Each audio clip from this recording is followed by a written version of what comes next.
Hey, everybody. This episode is brought to you by our proud title sponsor, NHL Sense Arena, the next generation of off ice hockey training for players and goalies.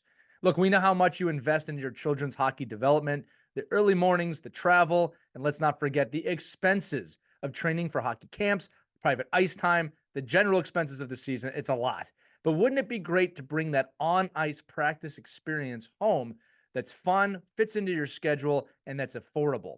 If you said yes, which I'm sure you did, you've got to check out NHL Sense Arena. It's a top tier virtual reality training game that brings the on ice practice experience home so you can practice anytime and anywhere, literally. You can transform any part of your home into a virtual ice rink where you're getting unlimited access to over 100 drills, training plans from top coaches and players, weekly drill challenges, and more that focus on improving hockey sense and physical cognitive skills, starting at just $33 per month. That is a lot cheaper than an hour of ice time. The physical side of hockey gets a lot of attention, but we don't focus enough on the mental side of it. It's something we talk about on this show all the time. NHL Sense Arena provides an immersive solution for players to sharpen those skills when ice time is limited or not affordable and they want to get those extra reps in. So, for our listeners, NHL Sense Arena is offering an exclusive $50 off their annual plan. All you got to do is head over to their website, hockey.sensearena.com. Again, hockey.sensearena.com, and use our code Hockey Never Stops, and you'll level up your off-ice training by using NHL Sense Arena. Thank you so much for listening. Thank you so much for supporting us and NHL Sense Arena. Enjoy this episode of Our Kids Play Hockey.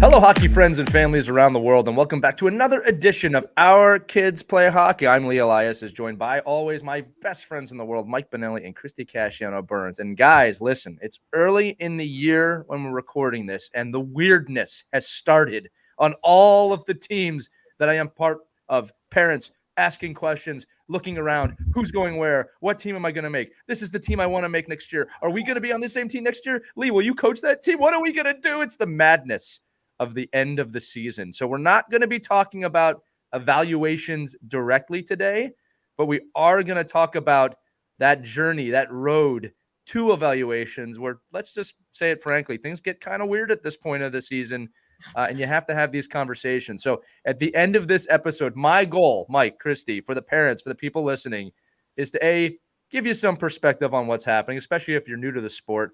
But more importantly, maybe calm you down, or maybe give you some something to hold on to here as we approach that. So, Christy, I'm going to start with you because you've actually been through this more than Mike and I. Yes. With both of your kids having graduated through hockey, how did you keep your head on during all this? Yes, March Madness.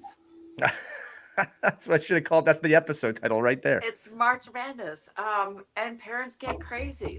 You're not even done with the season yet. You haven't even done your final tournaments, and parents are already so worried about the next season. And it's okay to start exploring, put the feelers out there. If for some reason you think your kid needs to move, has outgrown the team, you're not happy, maybe it wasn't a good season for your family, maybe it was too intense, maybe it wasn't intense enough, and you need to make that jump. What I always did, and we didn't jump around a lot, but there was one point where we had to, because Sophia needed to go on, we wanted her on girls team to start playing with just all girls and not boys. So what I did, and it was right around the end of the season, is I just asked other parents, started doing research with parents, and even called the organization and found out, what's it like here? How welcoming are you with girls? And, do girls get treated just as equally as the boys? What is your ice time like? And then I even, called the coaches and got a feel for them, have a good conversation with them, have a one-on-one with them. Those in-person, face-to-face meetings, you can really get a sense of what kind of a coach you're dealing with. So it's okay to start exploring that, but don't forget, you still have to finish the season too. Don't give up on your teams. And there's a lot of work to do toward the end of the season.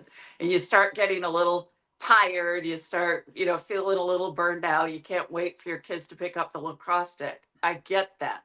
But in the home stretch, you really need to give 100% too. So don't forget that. 100% agree.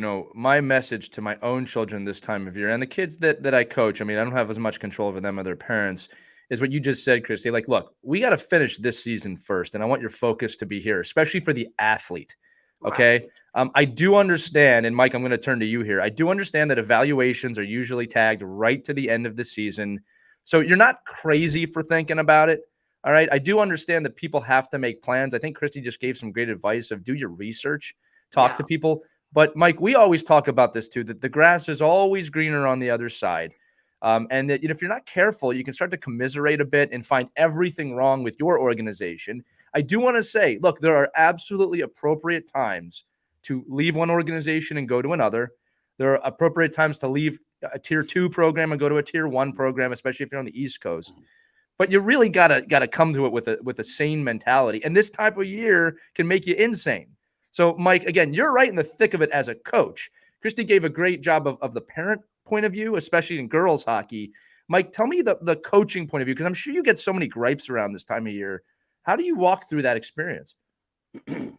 Yeah, and we just hear that the grass is not always green on the other side. It could be green on our side. You just have to water it and nurture it and feed it, and you don't need to go somewhere else when you have good grass right there in front of you. You just have to know how to, if you want to trample on it and rip it up and get the dog out there all the time, then yeah, it's not going to be in great shape. But this is Monday morning metaphor, Mike, and I love it. I just think, and again, it's only from, and let's clear the air too. These are all issues I truly believe aren't parental issues. These are because our organizations just can't get our act together, and we're manipulating, and we've ruined the end of seasons for kids when you start having tryouts and evaluations and ID skates and pre-ID skates for, youth hockey in January and February. I agree. And it's so hard. I mean, listen, I'll give a lot of parents that have 15 and 16-year-olds the benefit of the doubt that they've been through the treadmill of this hockey world, and they're jaded a little bit and they have to look. But my gosh, if you're a parent of a 6th, 7th, 8-year-old, 9-year-old, I mean, these are things you should be able to end your season never thinking about where you're going next, right? Except ending the season. You should, and I know you have to. Yeah. But I think it's the coaches, so here's my recommendation from a coaching standpoint. Lay out if you're going to have a team if you're going to coach the same group of kids, say you're a parent coach, right? And you're coaching for our intensive purposes here, squirt minor, which are first year squirts. Right. And you're going to coach the second year squirts. Say your son or daughter is one of the better players or whatever. You're committed to coaching next year. You haven't been run out of town yet. The organization wants you to coach again. Then start laying the groundwork that, you don't want to have tryouts. You don't need to have tryouts. You know what kids you have. And personally, I would be like, I want all of you to return. Right. Except you, not you, but everyone else, I want to cater to my team. We don't need tryouts. And if you have an organization that says, oh, we need tryouts so that we can, that's a fundraiser for us. That's a way for us to raise funds. So you know what? Go to the parents, be completely transparent and say, this tryout needs to earn the organization $800. You have to pay a fee, but you're guaranteed to be on my team. I like you. You like me. Why go through the process of trying out for 17 different programs? Save all your money, save your time, just play for the coach you like. Again, this is 6, 7-year-olds, 9-year-olds, 10-year-olds. Yeah. Now, when you start getting up a level and what we call this craziness starts to happen, it only becomes crazy because you, dad and mom, create the craziness because you don't need to move. You need to find a way. Showcases and ID camps don't mean anything before puberty. So just find a place that you like, get on the ice, develop your talents, be with kids you like, and again, it's easy to say, and we'll have very few people listen, but it will It will happen. It'll just come about if your son or daughter loves being on. That's the number one thing. Find the ability to move them on to the next role here that they love. They want to be there. And I think, you got to remember the stress that we put these kids under from coaches to say, you must be at my tryout in April. But coach, I'm an unbelievable lacrosse player. I'm in the baseball Little League World Series. I don't care about that. Yeah. You need to be at my tryouts. Yeah. You have to participate. And I can't tell you during tryout season, how many kids that you literally see run into the building and like their cleats. Right. And, every year and jump into their ice. And then the coach says, nah, he really didn't look like he was, into it today. Like he's tired. I go, yeah, of course he's tired. Yeah. He just played 2 hours of lacrosse. Yeah. So I think it's just a matter of knowing, Christie said it earlier, do your research, look at the landscape. The younger your kid is, the less you got to look. Right. And the more you should be embracing where you're at and making where you're at better.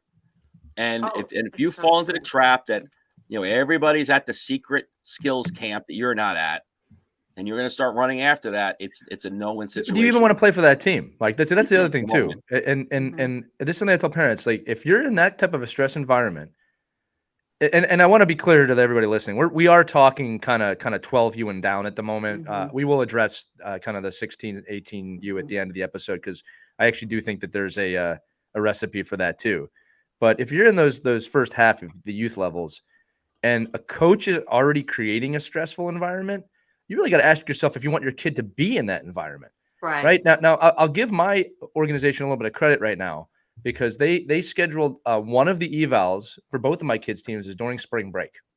All right. And my family's not going to be around during spring break. And they went out of their way to say, listen, we completely understand that some of you will be on vacation. It is, you have to make one of the evaluations, and they put the other ones the week after, but we understand if you're not around this week, and no, it will not be held against anybody. I just appreciated that they said that, because as you can imagine, when those dates came out, the first thing, I'm not available. What's that going to do to my kid? Oh my God. And, so I appreciate that they put that forward, but at the same time, Mike, you said it too. I can't stand that we have evals at the end of the season, but I also understand, like, what are the organizations supposed to do? Because if you don't do it, you're going to lose all your players now at this point. That's not true. So let's go back in the Wayback Machine. Caitlin can cue it up, put their episode out there we've had before. You do not have. You have seen the kids for 20. Lee, do you not know every single kid on your team? I know them all. Yeah, very distinctly. And even if you weren't a good coach, even if you weren't a professional coach or an evaluator, you know your kids. Your organization knows your kids. 25 weeks. 25 weeks was your evaluation. No, it's half so if you're in an organization right now and you can't, as a parent, say, you've seen my kid for 25 weeks, you're telling me I can't go to Costa del Vista or whatever the hell, I can't go. I can't go away for a week and have to worry about my kid not playing on his team because you don't know where let me give a little context, Mike, because I do agree with you on this. What I'm saying is that other organizations play against other organizations by saying, well, if you don't get to our eval, there's no way you're going to make our team. And I'm talking about when people are maybe thinking about switching teams, not to mention the contracts, which I think are ridiculous, that if you try out for us, you have to play for us, which again, I understand it from a tactical level. I don't agree with it in any way. I think that that's horrible to put that on a 10-year-old that you said you're coming, not to mention it's all BS anyway, because if the kid's good enough, they'll take him on any team, right? No one's going to hold you to that contract. We've created this financial It's horrible, need, right? We created the need to say, you're going to sign up for my kid or my program. You are obligated if you make the team. And then you have to read the fine print. Well, it doesn't mean if you made the A team. It means if we put you on any team in the organization, you need to say, well, I didn't sign up to play on the C team. Yeah, but it doesn't matter. That's the team you sign up for, so you lose your deposit. It's a race to the bottom for me, right? Mike, and this is the point you just made, and Christy, I'd love to jump into your experience. If your organization is great, people will want to be there. I feel like everyone's looking at each other. I always use this metaphor of like you're a skyscraper, and you're looking at the other skyscraper to see who's going to be the tallest or who's coming up to be next to you. When if you just look up and get bigger and taller than everybody else, everybody will want to come to your organization. Right. So I don't like the race to the bottom. You have to come here. You have to play for this team. I want to say this again, though, because we have organizers that listen. I also understand why we do that, because people can make brash decisions when there's a lot of pressure. If you don't secure them, quote unquote, you're going to lose a lot of players. That's the reality of it. Should it be that way? I don't believe so. But I just think if you have a fantastic organization, people will want to be there, right? They won't want to leave.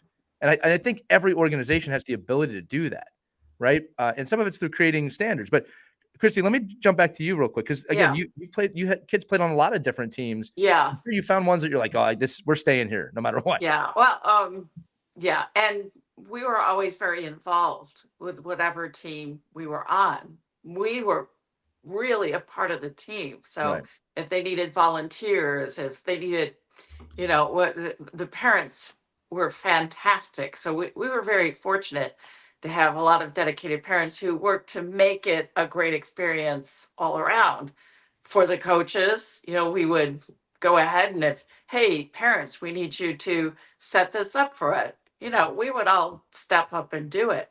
And that's what made us want to stay, is because that sense of community. Love it. And it didn't feel competitive off the stands. On the ice, the kids were competitive, sometimes with each other, of course, and with other teams, but we didn't feel like we were competitive off in the stands, which really makes a difference. There was one team that I had some issues with, and but you learn to work around it and you deal with it. The other thing about evaluations, my kids never really mind. Of course they got nervous the day before. Naturally. But I always love the way it really kind of jacked them up. You know what I mean? And I was impressed. Sometimes I would, watch way the bleachers just to see how they would do. And it was really kind of impressive how they wanted to step up and really do their best. And that actually helped Sophia later on as she got into the more competitive stages of hockey.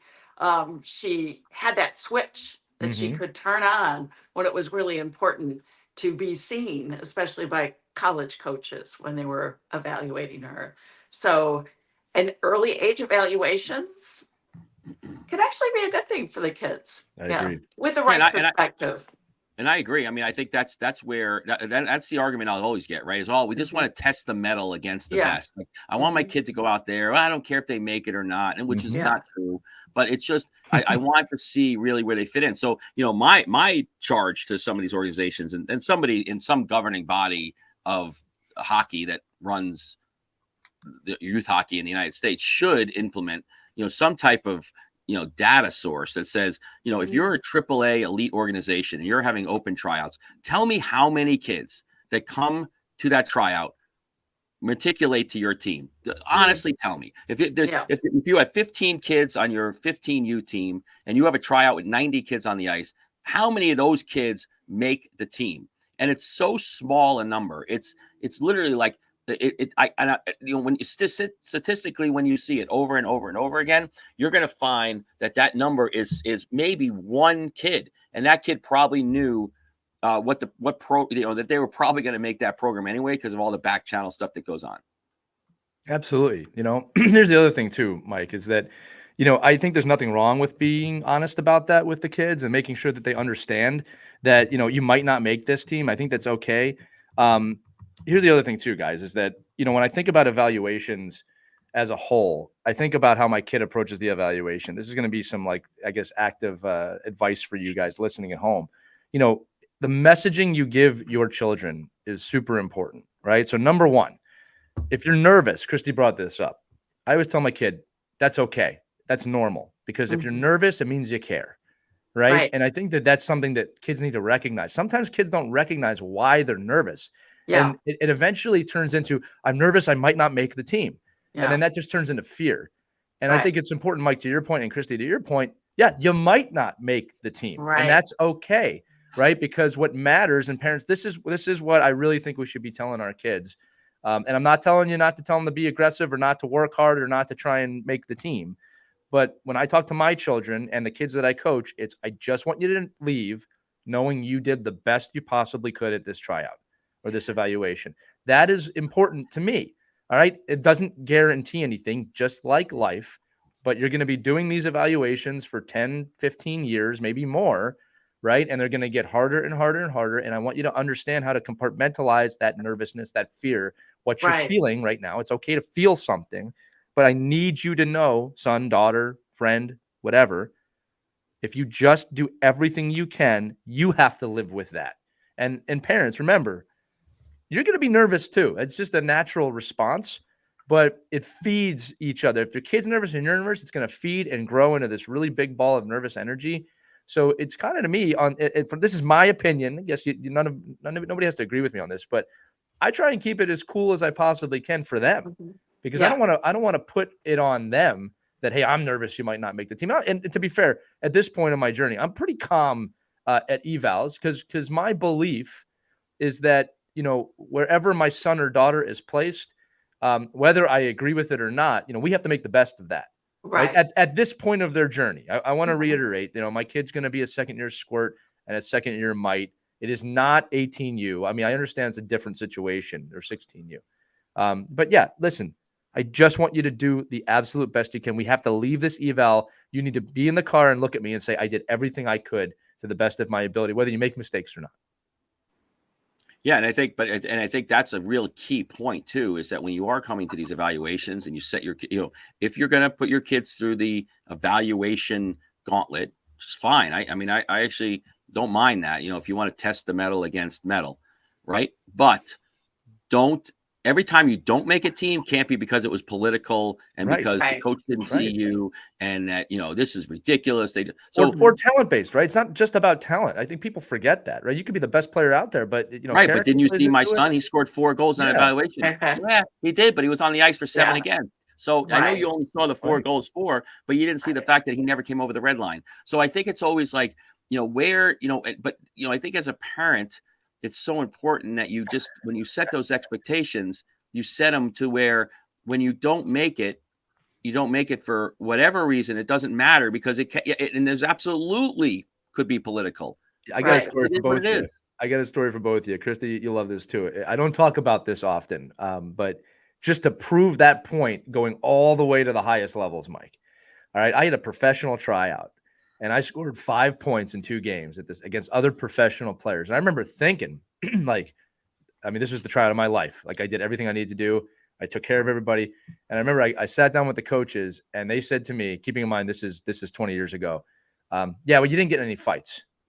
And I wasn't actively even avoiding fights. I was ready to fight if I needed to fight. Again, different time of the game. And this league I was trying out for, probably many of you can guess what it was at that time. But they said, you didn't get any fights. We didn't see that.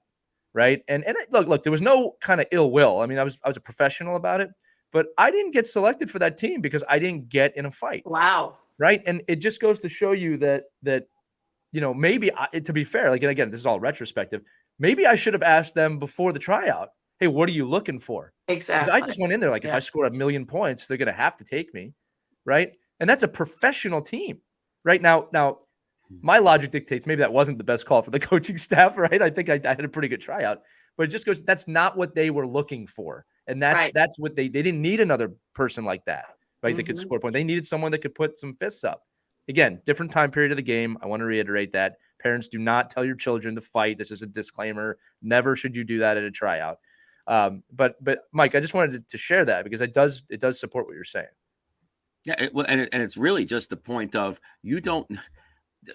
And again, this comes back to the organization and the coach, maybe, but we don't list out like during the open tryouts that we're looking to fill these 5 different types of players. Like, like we don't do that, right? So, and maybe we should say, hey, this is an open, like in football, right? Oh, we have an open tryout just for kickers. I don't care if you're the best quarterback in the world, doesn't matter. I just want a kicker, and I think, and that's sometimes you're like, I just need a defenseman.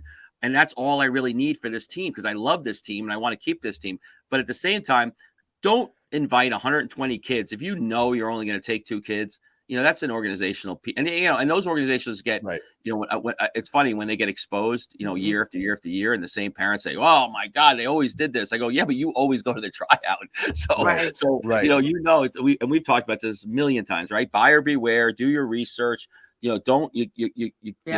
don't complain after the fact when you knew it was going to happen. Right. And, and who are the happiest people? The only people that are happy after those tryouts are the people that made the team.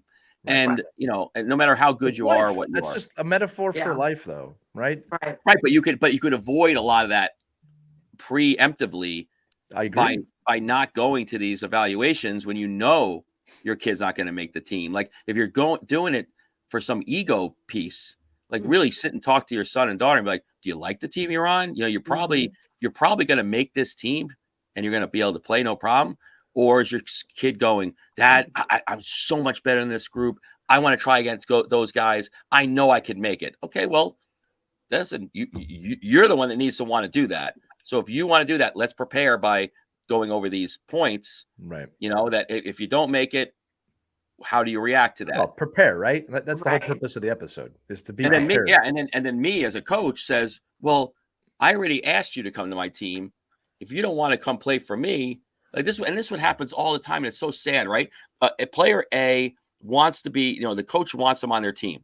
Player A's parent and kid decide, well, you're not really the team I want to be on, so I'm going to go try out over here. They don't make that team. The coach doesn't want them back on this team, and they go to another program, whether it's a lower level, higher level, it doesn't matter. Now you've just displayed, and everyone's doing it. So now you have like 7 or 8 kids all doing this little dance around, I wanted to play up. I was told I couldn't. Screw the coach. They don't know what they're doing. I'm leaving now because I got to save face because I can't go back to the person who originally asked me to play for them. Right. And it's just like this vicious cycle of, like I laugh in the spring, when you see kids and they're looking for a roll of tape in their bag and they pull out jersey A, jersey B, tryout jersey A, tryout jersey B, different color socks. And I'm like, my God, like how many places have you been? And it's a red flag. And when you, and we're going to get to this, right? Well, maybe we could do it now, but when you get to 15, 16, 17-year-olds, those red flags are bright. They are like, this kid has been in 7 organizations in 7 years. Right. I don't know if the kid's going to last till November with me. Yeah, tell me about the parents. Yeah. Right. Yeah. And then you are looking, there's no doubt about it. You're looking at the parents. There's zero doubt that when you're doing evaluations, you're not going, I love this kid and I think he's okay, but there's like 7 of those kids and 6 of the parents are much, much better. And they're gonna let that kid play for me. And I think that's a huge piece of this, because in the top of the pyramid, all the kids are good. They're all good. And now it's a matter of who's going to give me the biggest headache. Right. And most of the time, you're going to go with the kid that's not going to give you a headache at all. Yeah. And the parents. Yeah. That happens all the time. I've seen that. I've heard that from coaches. Right. If a kid's on the bubble and you could go either way, well, geez, this kid's got a better attitude, so we're going to go with that. Why wouldn't you? Why wouldn't you? It's rare that the skill level is that much more. And Mike, again, we have a couple minutes left. Look, I'm going to go over some quick thoughts / tips that I think all parents should be bringing, and kids, to their tryouts, right? And you can apply these across the board. Mike, you brought up kind of that above 15. Look, there's a lot of politics when you get above 15, whether you want them to be there or not. That's the truth. This is my belief. At that age, it's as much, if not more, about your kid's drive for the sport than what team they're on. I'm not saying that making a AAA Tier 1 team is not of value if you want to play in college or going to a really good prep school team. I can't deny that there are opportunities for those kids. But I can also tell you, and from personal experience, that if your kid is not out in the driveway or out at the gym and untold, unprompted, working on their game all the time at that point, which is okay. I gotta mention it's okay if they're not doing that, if they have other interests. You really need to pay attention to that, because I have seen walk-ons go to the NHL. I have seen really talented players burn out. All right. If the love and the passion are not there, and there's plenty of distractions at 15, 16, 17, or 18, you individually, as families, you have to look at that and make decisions. And as a parent, you can advise your kid and say, look, if you really want this, you'll practice without me telling you anything. Okay. The message should not be, you should practice. This kid's practicing all the time. Don't do that to your kid. All right. If they want it, they will do it. And you can guide them, but you can't make them do it without massive resentment. So that is my tip. Again, above 15, it's as much you, if not more of you, than the team you're on. All right. And that kind of segues into this point that I want to make. Look, I'll be very real with all of the parents out there. Most of the time, 80%, if not more, of the team is already picked. All right. We know that. It's just natural progression of development. You kind of know what kids are going to fall on what team. That's not crooked. It's not politics. That's just natural. You kind of know who's going to be where. And that means that, yeah, there's some bubble positions on any team. People can impress. People can change things. I've seen it. It's happened to me. It's happened to my kids. All right. The point is, you never really know where you're going to end up. So don't go into an evaluation assuming 100% you're going to be on the team, even if the coach told you your kid's going to be the captain next year. Do not assume anything. Your kid still needs to go there and give 100% at that evaluation, especially if they're being promised something like that, which should never happen, by the way. The other thing is this, and this is kind of my big point on Action News tonight. Okay, Christy, that was for you. All right. It has to be more about the development than the letters behind the team. We talk about this every episode, it seems. I want my kid. This is my goal as a hockey parent, genuinely. I don't care right now what team they're on.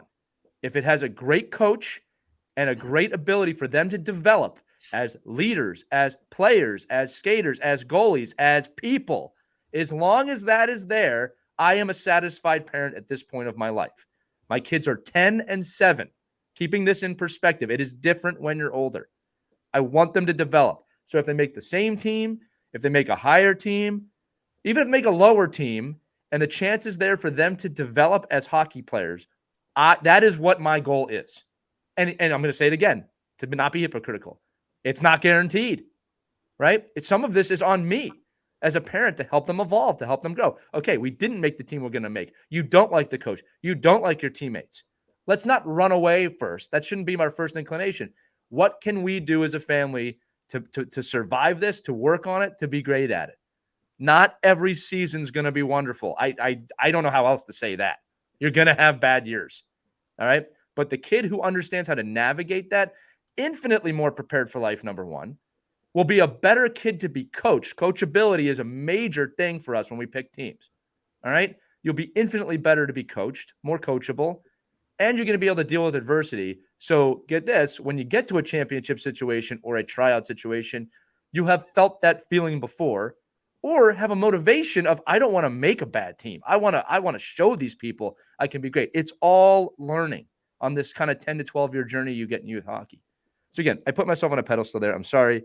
I will throw it back to you two. I had these notes. And also, there may be families who come into your organization from other organizations looking for that greener pasture. Right. And be welcoming to them and help them navigate. Because that's the thing too, is, we took in families who had bad experiences from other organizations, and you talk to them. Well, what was it about that organization? Well, we didn't really like the way they treat. My kid sat on the bench all the time. My kid is 6 years old, shouldn't be sitting on the bench the whole time. The coach only played the Right. top players. And it's good to find out why they left. And then as a group say, well, how can we make it better for this family? Let's work together and figure Once this you're out. here, So, you're with us, right? yeah, Christy, you're you with said it us, perfectly. It's the embrace community. them, Yeah. welcome them. And because that's really important too. Don't ice them out. Oh, Right. they're from that organization. What are they doing here? It takes a Um, village, right? It really does. You Yeah. said that word community before. It's on the parents and the Yeah. families. That's part of it. You got to make the community. If you're standoffish, like I don't want to get to know anybody because we might not be Yeah. here next year. What are you creating? Right. Yeah. So that's important too. So if you see families coming in from outside because they were unhappy, and I've seen some parents say, wow, they're carpetbaggers. They're going from one organization to another. Right. Well, they're with us now. Yeah. They're our team. Now they're with you. Let's make this work. Yeah. Mike, any final words? No, I would agree with that. Like once the move's made and the person's there, then you got to build a program and you got to build a team. I mean, you can't go through all the years saying, I can't believe this kid's here and this is ridiculous. I hate everybody here. So, I mean, it's just a matter of, once that, greener pasture has been met, in your mind, then embrace the group that you have and then try to make that group better. And I think that's easier said than done. There's no doubt about it. It's so hard because there's so many moving parts to all this stuff. and I think, you get, and this time of year too, it's like, imagine the emotions. I mean, it's like, I know you can't take the 24-hour rule sometimes at the end of the last 2 weeks of the season, but sit back and say, is it really that bad? Or was it just this last week? Like, was it just that last shift that you're leaving? Or was it really, really good? Like, if you were having, I say this to parents as a hockey director all the time, like, oh, well, this happened and that happened and this happened. Go, but if all this happened back in September, why wouldn't you have told me about this? Like, you waited until now to unleash your frustration. I could have actually done something in September. Like, I can't do anything now. So, if you're pent up and everything was going great until the last 2 weeks of the season, and there's like little nuances of the, because again, it happens all the time. This time of year is not every single kid on the team sick. Every kid's sick. So, who's there? Who's not there? Did we win a game because we only had 8 players? Did this player not show up? Did this player have other events going on? Just sit back and say, was it really 6 months of horrendousness, or was it a week? Yeah, misery loves company. And then reset, and then look and say, no, it's not so bad. And like to Christie's point, you're going to go into a rink and you're going to hear from other parents, and you're like, "Oh man, my sister's acting pretty good." Mike, make sure you ask the kids too, because you might think it was a horrible year, but the kid, these are his friends or her friends. Oh, it's always good to ask your children too. Sometimes, absolutely. People can forget that it was a horrible season. You guys didn't win a game. They don't know what they want. You guys didn't win a game, but I love this team. I love playing with these guys. Like, the best is you'll get. We didn't. Yeah. No, we Exactly. did, right? We won once in a while. Well, we look, did. Yeah. This has been a really good one. I to everyone listening to this show, we know our audience pretty well. All right. If you're listening to this show, this really is, I think, our parting advice. Look, you're doing great. You're doing a great job as a hockey parent. I've said this before. You're not crazy. The hockey world is crazy. Okay. There's a big difference there. And I want you're doing great. Remember the episode. It's one of our most popular episodes ever about the 3 things to say to your kids, right? Hey, I love watching you play. Make sure you say these things before evals, right? I love watching you play. You are the most important thing in the world to me, no matter what happens. I don't care what team you make. I'm going to love you no matter what afterwards. These are really important messages to give your kids. And then the third one, which goes all over the place, is do the best you can. Just leave the eval being able to look me in the eye and saying that was the best effort I could give. If you give those kids those messages, you're in a good place with them. And I think that goes for all age levels. All right. If you're the parent that's going in, I don't think they listen to this show, but if you put in a tremendous amount of stress on your kid, you got to make this team, you got to hit this kid, you are really setting them up long-term for failure. All right. I'm not saying there isn't an intensity that has to be there. I am not saying you should not be competitive. You must be both of those things, but there's a way to do it in a way that's not going to emotionally, hurt your kid or yourself for that matter. So, again, those are my closing remarks. Again, guys, anything else before I go into our close? I want to make sure Well said. Thank you, my friend. When Good. Christie says that to me, I actually feel like I did something. So that's always good. All right, that's going to do it for this edition of Our Kids Play Hockey. Make sure you listen to all the episodes we've ever done, ourkidsplayhockey.com, or email us if you have any questions, concerns, or if you disagree, team@ourkidsplayhockey.com. We love sharing those emails on the show. So for Christie Casciano Burns and Mike Bonelli, I'm Lee Elias. We will see you on the next edition of Our Kids Play Hockey. Skate on, everybody. We hope you enjoyed this edition of Our Kids Play Hockey. Make sure to like and subscribe right now if you found value wherever you're listening, whether it's a podcast network, a social media network, or our website, ourkidsplayhockey.com. Also, make sure to check out our children's book, When Hockey Stops, at whenhockeystops.com. It's a book that helps children deal with adversity in the game and in life. We're very proud of it. But thanks so much for listening to this edition of Our Kids Play Hockey, and we'll see you on the next episode.